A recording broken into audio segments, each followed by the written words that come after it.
suivant. L'analyse du jour, donc ce sera Alpine face à McLaren, comme on en parlait juste avant. Pour le contexte, les deux écuries étaient à égalité de points au début du week-end. Alors, McLaren était techniquement juste devant par rapport à la meilleure Podium, position, au podium justement. Et ça a failli rester dans cette situation, parce que au final, on avait une égalité de points encore en piste pendant une quarantaine de tours. Jusqu'à ce que Esteban Ocon finisse par dépasser Daniel Ricciardo et que du coup Alpine marque plus de points que McLaren pour prendre la 4ème place du championnat et s'assurer potentiellement une petite route tranquille pour cette 4ème place.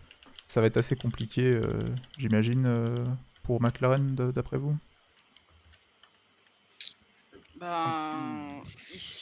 Comme on a dit avant, enfin comme on a dit sur plein d'autres GP, tout est encore possible. Ce n'est que la mi-saison est déjà passée, mais bon, je veux dire, tout est encore possible. Donc ils ont que quelques points d'écart.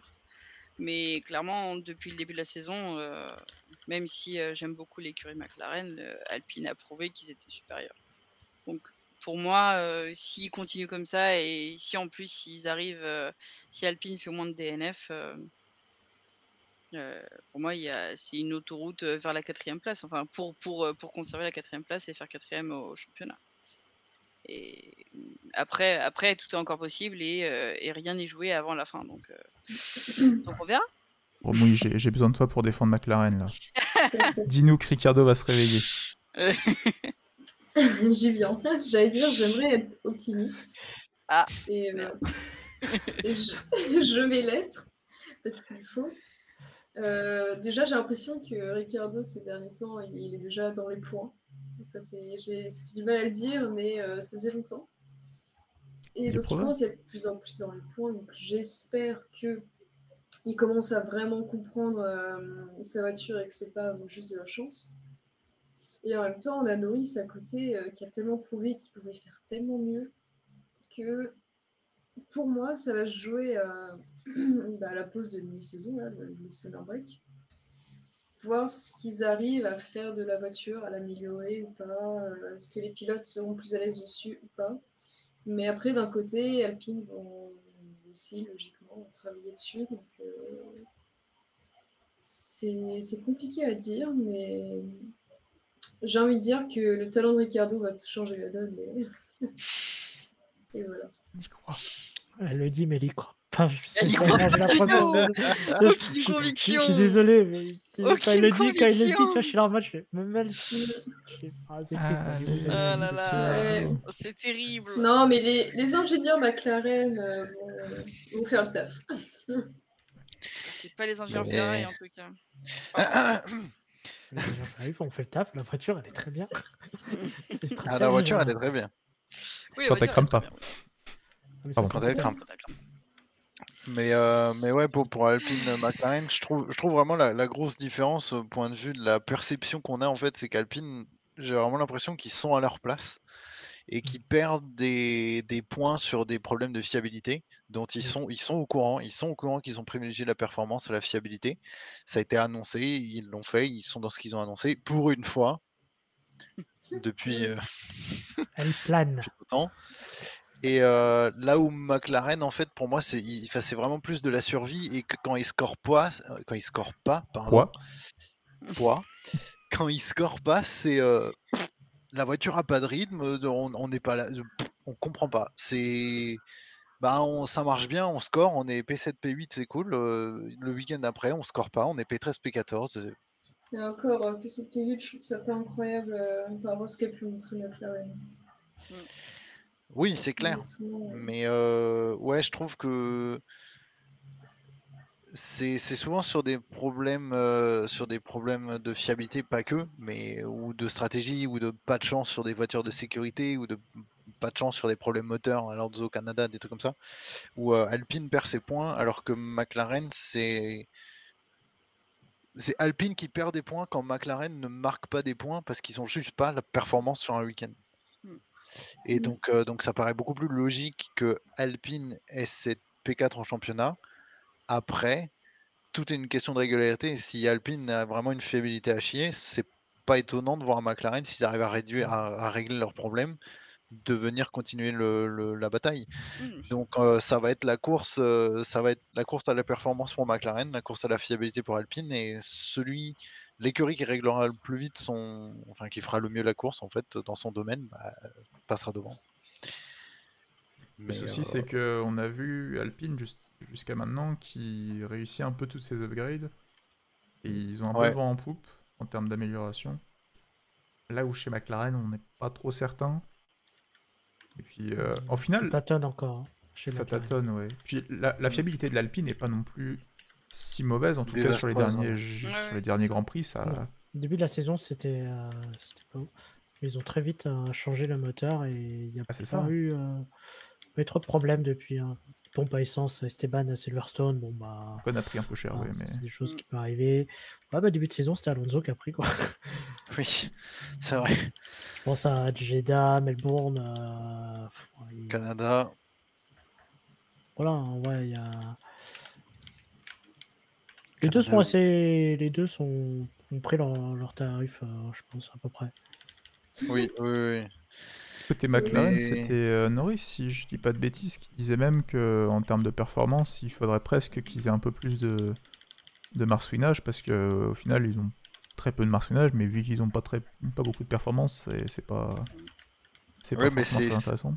C'est que le problème vient ailleurs, en fait. C'est même pas un problème de... Ouais, c'est étonnant. Il disait ça en mode, moi je serais prêt à bien plus subir si ça permettait d'aller plus vite, quoi. Bah, je peux comprendre, hein. Ferrari, bon, c'est un peu moins CDGP, mais Ferrari, c'est des voitures qui rebondissaient pas mal, mais au final, ils s'en foutent, hein, du coup, ils ont la perf, donc... Bah, c'est ça. Non, je peux comprendre la réflexion de Norris dessus. Bah, Sol, il veut gagner. Tout à fait. Bah oui, c'est un pilote de F1, il veut gagner, c'est normal jusque-là. Mais il veut pas penser à son corps, ce qu'il peut endurer. Bah, en plus, Norris, je veux dire, c'est quand même un des pilotes les plus jeunes de la grille, donc je veux dire, s'il y a bien quelqu'un qui peut plus encaisser le marsouinage, je vais prendre l'exemple de Lewis Hamilton qui l'encaissait. Il y a une course où on l'a vu sortir de sa monoplace dans un sacré sale état. C'est Barcelone ou Barcelone, je sais plus. Bakou, je crois. La ligne droite. Et alors que Norris, c'est quand même un des plus jeunes sur la grille, donc un des techniquement meilleurs en forme, même si c'est pas que l'âge qui fait la forme. Donc en plus, oui, pour lui, je pense que c'est moins un souci que pour les darons finalement. Picardo. Et il a encore Picardo. Ouf.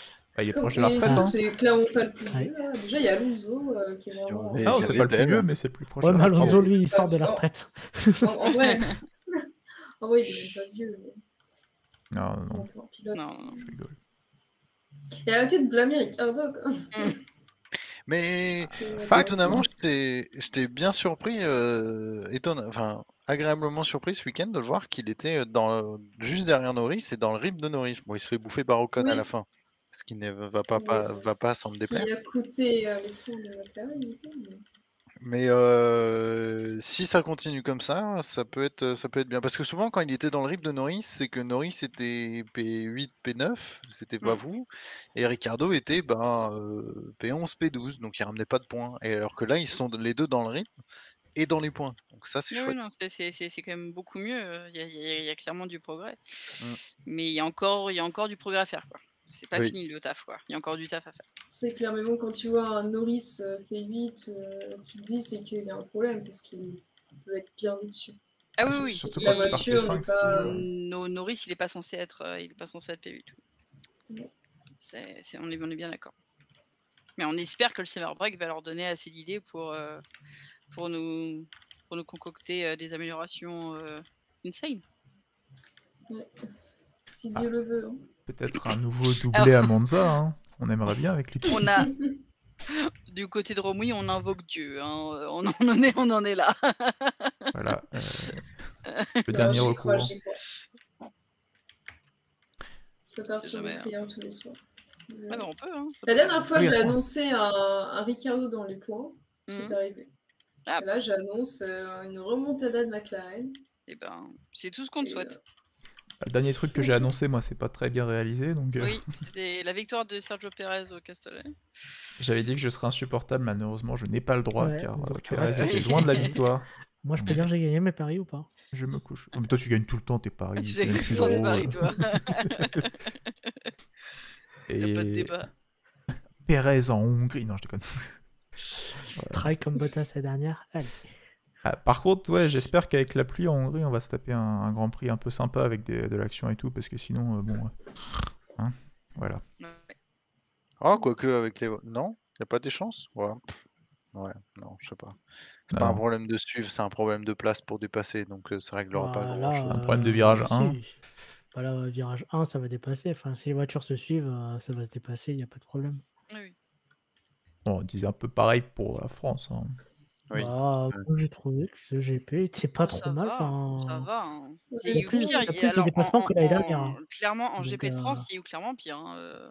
Ah bah il y a eu pire, mais en même temps c'était tellement... Bah en fait, ce relou, qui nous manque là, c'est la bataille Leclerc-Verstappen. On a eu une bataille vers Leclerc-Verstappen. Bah, on l'a eu, mais pas pendant longtemps, quoi. Ouais. Ouais, mais c'est vrai que par exemple, au final, le Grand Prix a été... Il s'est passé des trucs parce que Leclerc est fini dans le mur, Sainz faisait une remontée, mais au final, à part ça, si t'as pas ces éléments qui sont extérieurs au circuit, ou alors tout le midfield ne se dépasse pas.